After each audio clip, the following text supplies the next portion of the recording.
Hello everyone, welcome to target for IQ. जैसा कि आप सभी जानते हैं, आज हमारी क्लास सेकंड है of the partnership act. Class first हम इससे पहले ले चुके हैं। मैं आशा करती हूँ कि आपने पूरा वीडियो देखा होगा। क्लास फर्स्ट में हमने क्या क्या पढ़ा था, क्योंकि वो ओरिएंटेशन क्लास थी तो इस वजह से क्लास फर्स्ट में पहले तो हमने ये देखा कि किस टाइप के क्वेश्चन पार्टनरशिप एक्ट में आपके आते हैं, ठीक है। और जो एनालिसिस मैंने बताया था वो एनालिसिस इस टाइप से था कि मान लीजिए कोई भी ऐसा एक्ट है जिसके बारे में आपको ज़्यादा जानकारी अभी नहीं है, यानी वो एक्ट आपने पहले कभी नहीं पढ़ा है या मान लीजिए पढ़ भी लिया है, तो किस तरह से पीवाईक्यू के एनालिसिस करते हैं ये जानने के लिए कि which type of questions are being asked in your exams, ठीक है। तो कुछ एक कोशिश की थी मैंने आपको ये समझाने के लिए, ये चीज़ हुई थी। उसके अलावा हमने चैप्टर 1 ऑफ द एक्ट वो कंप्लीट किया था, जिसमें आपके डेफिनेशन क्लॉज था, सेक्शन 2, और उसके अलावा बहुत छोटे छोटे कुछ इन्फॉर्मेशंस दी थी जो बहुत इंपॉर्टेंट है। आज स्टार्ट करेंगे हम चैप्टर नंबर 2, ठीक है, which is the nature of partnership, जो सेक्शन 4 से लेके 8 तक आपका कवर होता है। वैसे तो इंट्रोडक्शन कल ही दे चुके थे, यानी कि फर्स्ट जो क्लास है आपका उसमें दे चुके थे।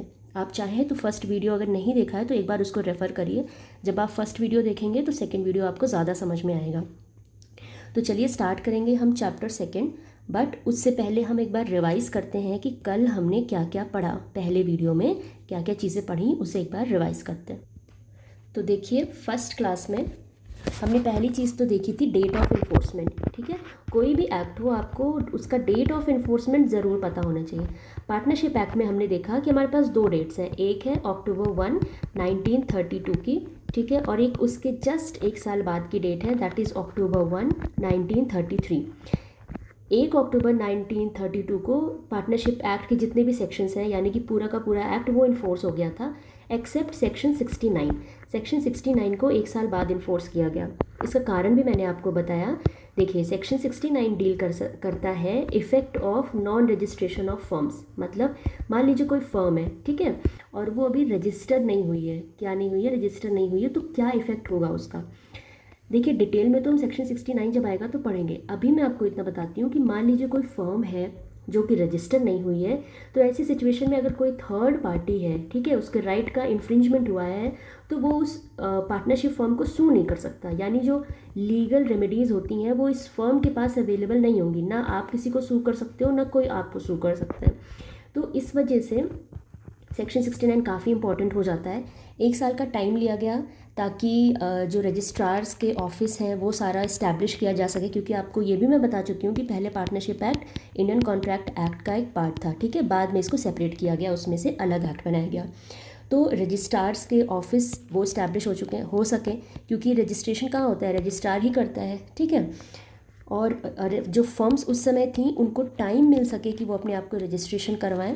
तो इन सब चीज़ों को ध्यान में रखते हुए एक साल के लिए पोस्टपोन किया गया था सेक्शन 69 के इन्फोर्समेंट को, राइट। तो अगर आपके पास ये क्वेश्चन आएगा तो आई होप अब आपको आइडिया होगा कि दो डेट ऑफ इन्फोर्समेंट हमारे पास क्यों है। तो एक ये चीज़ हमने देखी। दूसरा हमने ये देखा कि क्या पार्टनरशिप एक्ट एग्जॉस्टिव है कि नहीं। तो हमें इसका आंसर मिला कि पार्टनरशिप एक्ट एग्जॉस्टिव नहीं है, ठीक है, क्योंकि जब एक्ट स्टार्ट होता है तो कौन से 2 टर्म यूज़ हैं, defined and amend. Defined and amend जब यूज़ होता है इसका मतलब एक्ट एग्जॉस्टिव नहीं है। एक्ट एग्जॉस्टिव कब होता है? जब कंसोलिडेटेड टर्म यूज़ होता है, बट पार्टनरशिप एक्ट में कंसोलिडेटेड टर्म यूज़ नहीं है। इसके अलावा कुछ और इन्फॉर्मेशंस मैं आपको बताती हूँ इंपॉर्टेंट। अगर जैसे माइनर एज अ पार्टनर इसकी बात करेंगे तो इसका स्ट्रेट फॉरवर्ड आंसर होता है कि नो, माइनर को हम एज अ पार्टनर अपॉइंट नहीं कर सकते हैं, ठीक है। उसके बाद अगर ये पूछता है कि who is a partner, partner कौन है, तो इसके बारे में आपको सेक्शन 4, जो कल मैं आपको बहुत डिटेल में बताई थी, सेक्शन 4 डिफाइन करता है पार्टनर कौन होता है, पार्टनरशिप क्या होती है, फर्म क्या होती है, और फर्म नेम। ये 4 चीज़ क्या होती है, ये आपके फर्स्ट वीडियो में है। अगर आपने नहीं देखा है तो आप एक बार उसको ज़रूर रेफ़र करिए, उसमें बहुत अच्छे से आपको बताया गया है। अच्छा, अगर मान लीजिए ये क्वेश्चन आता है कि पार्टनरशिप एक्ट प्रोस्पेक्टिव है या रेट्रोस्पेक्टिव, ठीक है, तो इसका आंसर होगा कि ये एक्ट प्रोस्पेक्टिव है। कहाँ पे दिया हुआ है? सेक्शन 74, ठीक है। अच्छा देखिए, अगर मान लीजिए किसी भी टर्म में कोई हमें कन्फ्यूजन होता है, जैसे कॉन्ट्रैक्ट क्या होता है या पार्टीज़ क्या होती हैं, या कोई भी ऐसा टर्म जो पार्टनरशिप एक्ट में है जिसको लेके अगर हम कंफ्यूज हैं, तो फिर हम कहाँ जाएंगे? इंडियन कॉन्ट्रैक्ट एक्ट को हम रेफ़र करेंगे, क्योंकि ये एक्ट पहले आईसीए का पार्ट था, बाद में इसे अलग किया गया। लेकिन इसके साथ साथ ये ध्यान रखना है कि अगर इंडियन कॉन्ट्रैक्ट एक्ट और इंडियन पार्टनरशिप एक्ट में कोई एम्बिग्विटी होती है, यानी किसी तरह का कोई विरोधाभास होता है, तो ऐसी सिचुएशन में पार्टनरशिप एक्ट वो प्रिवेल करेगा, इंडियन कॉन्ट्रैक्ट एक्ट प्रिवेल नहीं करेगा। ये इंपॉर्टेंट पॉइंट है, इसको आप ध्यान में रखिएगा। उसके अलावा देखिए सेक्शन 2 डील करती थी डेफिनेशन क्लॉज के साथ। डेफिनेशन क्लॉज में 2A सबसे ज़्यादा इंपॉर्टेंट है, इसको आप ध्यान रखेंगे। एक्ट ऑफ फर्म के बारे में जो आपको बताती है अगर मान लीजिए कोई एक्ट है या कोई ओमिशन है, ठीक है, जो जो which give rise to an enforceable right, ठीक है, जो किसी एक इन्फोर्सिएबल राइट को इन्फोर्स करने के लिए प्रेरित करता है वो एक्ट या ओमिशन, तो उसको हम एक्ट ऑफ फर्म बोलेंगे, ठीक है। तो ये कुछ इम्पॉर्टेंट बातें थी जो हमने कल के वीडियो में देखी थी। अब आज हमें स्टार्ट करना है चैप्टर 2, ठीक है। तो चैप्टर 2 हम प्रॉपर स्टार्ट करते हैं, जो कि सेक्शन 4 से लेके 8 तक है। सेक्शन 4 के बारे में मैं प्रीवियस वीडियो में आपको बता चुकी हूँ। आज हम स्टार्ट करेंगे सेक्शन 5 से। देखिए यहाँ पे मैंने डायरेक्ट लिखा है सेक्शन 5 और ये एक कीवर्ड लिखा है, आपको यही कीवर्ड याद रखना है, that is relationship arises from contract, ठीक है। आप सेक्शन पढ़ोगे, बेयर एक्ट आपके पास है, आप उससे सेक्शन निकाल के पढ़िए। उसमें से क्रक्स आपको यही मिलेगा कि पार्टनरशिप में जो भी रिलेशन होता है between, it arises from contract not from status, ठीक है, नॉट फ्रॉम स्टेटस, स्टेटस से नहीं, कॉन्ट्रैक्ट से ही निकल के आता है। इसका मतलब क्या है, बच्चे मैंने देखा है बहुत कंफ्यूज रहते हैं इस चीज़ में कि ma'am what is the meaning of status, यहाँ पे स्टेटस का क्या मतलब होता है। तो मैं बहुत ही सिंपल आपको एक एग्जाम्पल से इसको समझाती हूँ। देखिए अगर कोई पार्टी है, ठीक है, मान लीजिए A एंड B ये एक पार्टी है, इन लोग के बीच में अगर ऑलरेडी कोई रिलेशन है, जैसे मान लीजिए एक फैमिली है, ये फादर है और ये सन है या डॉटर है, ठीक है, आप कुछ भी ले लो इसको, तो इन दोनों के बीच में अगर कोई रिलेशन है तो उससे ऑटोमेटिकली पार्टनरशिप नहीं स्टार्ट होगी, ठीक है ना। जैसे मान लीजिए बिजनेस है जिसमें फादर और सन या डॉटर ये दोनों मिलकर काम करते हैं, तो इसका ये मतलब नहीं होता है कि ये दोनों पार्टनर्स हैं। इनको अगर पार्टनर होना है तो उसके लिए इन्हें कॉन्ट्रैक्ट साइन करना पड़ेगा, ठीक है। तो इनका स्टेटस यहाँ पे क्या है, इससे कोई फ़र्क नहीं पड़ता। पार्टनर्स होना चाहते हैं तो you have to sign a status, sorry a contract. देखिए कॉन्ट्रैक्ट कभी कभी ऐसा भी एक ये भी मोड है कि रिटन फॉर्म में हो पार्टनरशिप, या ओरली भी कंडक्ट के थ्रू भी हम ये चीज़ समझते हैं पार्टनरशिप को, हम इन फोर्स में ले आते हैं, एग्जिस्टेंस में ले आते हैं अगर वो ओरल फॉर्म में है तो भी, but there has to be a contract. Status से कोई फ़र्क, जैसे मान लीजिए एक फैमिली उसमें 7 से 8 लोग हैं, ये सब के सब लोग मिलकर कोई बिजनेस चलाते हैं, तो they are just helping in that business. हम ये नहीं कह सकते कि 8 के 8 लोग इस एक बिजनेस में पार्टनर है ना। तो इसका यही मतलब था कि partnership arises from contract not from the status. उसके बाद देखिए नेक्स्ट पॉइंट जो सेक्शन 6 है वो आपका बताता है mode of determining existence of partnership. हमें ये कैसे पता चलेगा कि पार्टनरशिप एग्जिस्ट कर रही है कि नहीं। तो इसमें जो सबसे इम्पॉर्टेंट पॉइंट है आपको ये देखना है कि real relation between the parties के बीच में जो एक्चुअल रिलेशन है वो कैसा है, ये आपको देखना है। यहाँ से मैं आपको एक कंसेप्ट समझाती हूँ जिसको हम बोलते हैं म्यूचुअल एजेंसी का। ये बहुत ही इंपॉर्टेंट है, ये आपके पीटी में आएगा ज़रूर और आपके मेंस में भी ये क्वेश्चन आता है, ठीक है। तो आपने ये म्यूचुअल एजेंसी का कंसेप्ट ध्यान में रखना है। मैं आपको बताती हूँ कि म्यूचुअल एजेंसी का मतलब क्या होता है। सुनने में लग रहा होगा कि क्या होता है, ये कुछ बहुत हाई फाई चीज़ नहीं है, बहुत सिंपल टर्म्स में आपको बताते हैं। जैसे कोई भी एक फर्म है, ठीक है, मान लीजिए ये पार्टनरशिप फर्म है, इसमें ABC ये सब पार्टनर्स हैं, तो आप बहुत कॉमन सेंस से बताइए कि इन तीनों के बीच में आपस में म्यूचुअल ट्रस्ट होना चाहिए कि नहीं, ये चीज़ होनी चाहिए। अगर ये नहीं है तो ये पार्टनर किस काम के, फिर ये इस जो इनका फर्म है इसके लिए अच्छे से काम कैसे करेंगे। तो इसका जो म्यूचुअल एजेंसी है उसका मतलब यही होता है कि partners must have a relation of trust between them, ठीक। और दूसरा ये चीज़ है कि अगर B ने कुछ गलत काम कर दिया या कुछ सही काम किया तो उसके लिए A और C ये दोनों भी लायबल होंगे, ठीक है। मतलब सही चीज़ के लिए भी लायबल होंगे और गलत चीज़ के लिए भी लायबल होंगे। इन तीनों में से कोई भी अगर कुछ अच्छा करता है तो उसका कॉन्सिक्वेंस सबको बेयर करना है, वेदर इट इज़ गुड और बैड। तो बस ये जो दो चीज़ें हैं कि पहले तो एक ट्रस्ट का रिलेशन होता है और दूसरा मोस्ट इम्पॉर्टेंट पॉइंट यही है कि अगर कुछ भी अच्छा या बुरा होता है और कोई एक पार्टनर भी करता है तो उसके लिए बाकी बचे जितने पार्टनर्स हैं वो सब भी उसके लिए रिस्पॉन्सिबल होंगे, उस कॉन्सिक्वेंस को बेयर करेंगे। इसके साथ साथ कुछ प्रिविलेजेस भी होते हैं ऑब्वियसली इनके पास। अब मान लीजिए मिस्टर डी हैं, ये इस पार्टनरशिप फॉर्म में एक पार्टनर होना चाहते हैं, तो उसके लिए इन तीनों की कंसेंट रिक्वायर्ड होगी। ए भी कंसेंट करे, बी और सी, ये तीनों। ऐसा नहीं है कि ए नहीं चाहता, बी और सी का कंसेंट है तो डी को हम इस फॉर्म में ले लेंगे, ऐसा नहीं। तो इसीलिए कहते हैं ना राइट टू चूज़, इसका राइट भी सबके पास होता है। तो बस आप समझ लो कि अगर कोई पार्टनर्स हैं तो इक्वल फुटिंग पे वो सभी रहते हैं, अच्छे में बुरे में हर चीज़ में, और इन सब का आपस में ट्रस्ट होना चाहिए, तभी वो फॉर्म में साथ में काम कर सकते हैं। तो ये हो गया, मैंने आपको म्यूचुअल एजेंसी जो बताई। आप सेक्शन 6 में इसको ध्यान रखेंगे तो आपका सेक्शन 6 हो जाएगा। सेक्शन 6 में एक और इम्पॉर्टेंट चीज़ है जो आपको ध्यान रखनी है। आपके 2 एक्सप्लेनेशन दिए हैं, ठीक है। आप पढ़ोगे तो उसको बड़ा अजीब सा लगेगा कि ये क्या है, मैं उस पर ये बताती हूँ। जितना भी हमने PYQ एनालिसिस किया है उसके बेसिस पे ये समझ में आया कि उसमें एक लिस्ट बनती है, उस लिस्ट को आप थोड़ा सा याद कर लीजिएगा।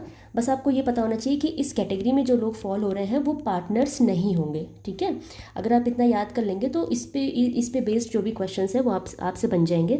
मैं आगे आपको वो लिस्ट भी दे देती हूँ, आपने बस क्या करना है कि उसे अपने नोट्स में लिख लेना, और कई बार आप पढ़ लेंगे तो आपको याद भी हो जाएगा। देखिए ये लिस्ट है, ये इन कैटेगरीज में जो लोग फॉल होते हैं वो पार्टनर्स नहीं कहलाएंगे। तो आपको क्या करना है, बस इसको लिख लेना है कहीं पे, और इसको कई बार आप रीड कर लीजिए। जैसे शेयरिंग ऑफ प्रॉफिट्स और gross returns arising from property bye को ओनर्स। ऐसी कोई सिचुएशन है जहाँ पे सिर्फ वो प्रॉफिट शेयर कर रहे हैं या रिटर्न्स, जो रिटर्न्स अराइज हो रहे हैं प्रॉपर्टी से, को ओनर्स हैं वो, ठीक है। ऐसी सिचुएशन में ज़रूरी नहीं है कि they are partners, they may be co owners, लेकिन पार्टनर्स हैं ये ज़रूरी नहीं होता। The receipt by a person of a share of the profits of the business, particularly ये 4 कैटेगरीज हैं, देखिए। By a lender of money to persons engaged in any business, by a servant as a remuneration, by a widow or child of a deceased annuity, by a previous owner as consideration for the sale of goodwill. देखिए इसमें ज़्यादा आपको घबराने की ज़रूरत नहीं है। अजीब सा लग रहा होगा कि ये क्या दिया हुआ है, तो जो level of question judicial exams में पूछते हैं वो डायरेक्ट ये स्टेटमेंट ही उठा के आपको देंगे, ठीक है। और बस ये पूछेंगे कि इसमें ये पार्टनर होगा कि नहीं। हाँ, लेकिन आपको ये करना है कि ये लिस्ट आपको याद रहनी चाहिए, ठीक है ना। तो अगर आप ये याद कर लोगे किसी भी तरीके से तो आपके ये क्वेश्चंस बन जाएंगे। ये toughest part of the partnership act है, अभी तक जो हम जहाँ पढ़े हैं चैप्टर 2 तक, ये थोड़ा टफेस्ट पार्ट है। और इतना भी टफ नहीं, आप समझ सकते हो, आप 2-4 बार पढ़ लो, याद हो जाए तो इस तरह के क्वेश्चंस भी हो जाएंगे। सेक्शन 6 में आपको एक चीज़ और ध्यान रखनी है, मैंने जहाँ सारी इंपॉर्टेंट चीज़ें बता दी सेक्शन 6 की। एक ये भी है कि जैसे अगर आपसे पूछे कोई कि टेस्ट ऑफ पार्टनरशिप क्या होती है, तो अभी तक आप समझ गए होंगे कि कम से कम 2 लोग तो उसमें होने चाहिए, ठीक है। उसके अलावा कोई बिजनेस कर रहे हो साथ में, वो उनका कोई सेम मोटिव हो जहाँ पे वो प्रॉफिट बना सकें। सेक्शन 4 ये क्लियरली बोलता है कि they will share the profit, ठीक है। तो जहाँ पे वो प्रॉफिट बना सकें ये उनका मेन एम होता है। बट सिर्फ प्रॉफिट ही गेन करना है, ओनली शेयरिंग ऑफ प्रॉफिट। अगर हमें सिर्फ प्रॉफिट शेयर करना है इज़ नॉट इनफ। ऐसा नहीं होता कि सिर्फ प्रॉफिट ही शेयर करना है बस इतना ही है, ऐसा नहीं है। There must be mutual agency, mutual agency होनी चाहिए। तो ये सेक्शन 6 से ही हमको म्यूचुअल एजेंसी का कंसेप्ट मिलता है, और यही एसेंशियल्स हैं ऑफ सेक्शन 6। तो आपको ये चीज़ भी ध्यान रखनी है कि सिर्फ शेयरिंग ऑफ प्रॉफिट इनफ नहीं होता, there must be a mutual agency. थोड़ा सा मैंने और समराइज़ कर दिया इसको। अब हम आगे बढ़ते हैं। आगे ये मैं लिस्ट दे चुकी हूँ, इसे आप अच्छे से याद कर लीजिएगा, नोट्स में अपने बना लीजिएगा। नेक्स्ट है section number 7। It is very important. पहले तो आपको याद रखना है कि पार्टनरशिप एक्ट विल दिया कहाँ है, तो it is given under section 7। इसमें सिर्फ 2 वर्ड याद रखिए कि ऐसा कोई भी कॉन्ट्रैक्ट, ठीक, या ऐसी कोई भी पार्टनरशिप जहाँ पे ना ड्यूरेशन का पता है और हमको डिटर्मिनेशन, यानी डिटर्मिनेशन मतलब क्या होता है, उस पार्टनरशिप को ख़त्म कैसे करना, how to end that partnership, इसके बारे में भी कुछ कहा नहीं गया है, कुछ हमें पता नहीं है, बस पार्टनरशिप चल रही है, ठीक है। तो आपको पहले तो ये जानना है इस तरह की भी पार्टनरशिप होती है, कहाँ दी है, सेक्शन 7 में दी है। अब अगर क्वेश्चन आता है कि ये पार्टनरशिप एंड कैसे होगी, अभी जब चल रही है तब तो चल रही है, जब क्लियरली कहीं मैंशनड नहीं है कि हाउ टू डिटरमाइन और how to end this partnership, तो एंड कैसी होगी, तो इसके बारे में आपको 2 सेक्शंस याद रखने हैं। मैं आपको बताती हूँ कौन से।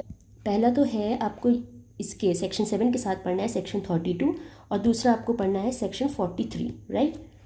सेक्शन 32 बोलता है रिटायरमेंट ऑफ अ पार्टनर, ठीक है। इसमें क्या होता है कि पार्टनरशिप एक्ट विल जो है वो कैसे कैसे ख़त्म करोगे उसको।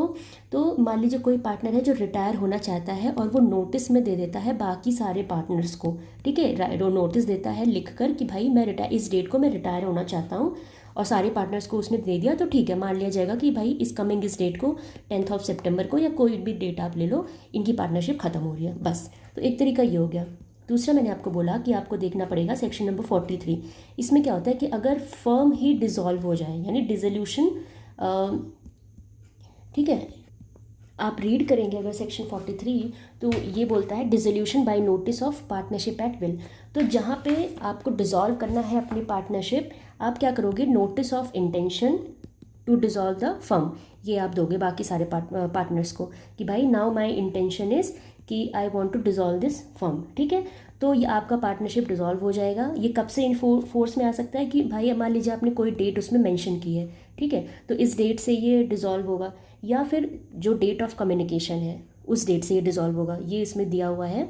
इसको भी अब और भी अच्छे से पढ़ेंगे, बट अभी आपके दिमाग में क्या आ जाना चाहिए कि पार्टनरशिप एट विल सेक्शन 32 और 43, ठीक है, यहाँ पे मेंशन चीज़ें हैं उनके थ्रू ये डिसॉल्व होती है, क्योंकि पार्टनरशिप एट विल में ना कोई ड्यूरेशन होता है और ना कोई डिटर्मिनेशन का मेथड दिया होता है। और उसके बाद आता है आपका सेक्शन 8। सेक्शन 8 में कुछ भी एज सच इंपॉर्टेंट नहीं है, आपको बस इतना पता होना चाहिए कि सेक्शन 8 पर्टिकुलर पार्टनरशिप की बात करता है। PYQs में देखने के बाद ये समझ में आया कि इस पर कोई खास क्वेश्चन नहीं पूछते, बहुत पूछेंगे आपसे तो ये पूछेंगे कि पर्टिकुलर पार्टनरशिप कहाँ दी है। So it is given under section 8, ठीक है।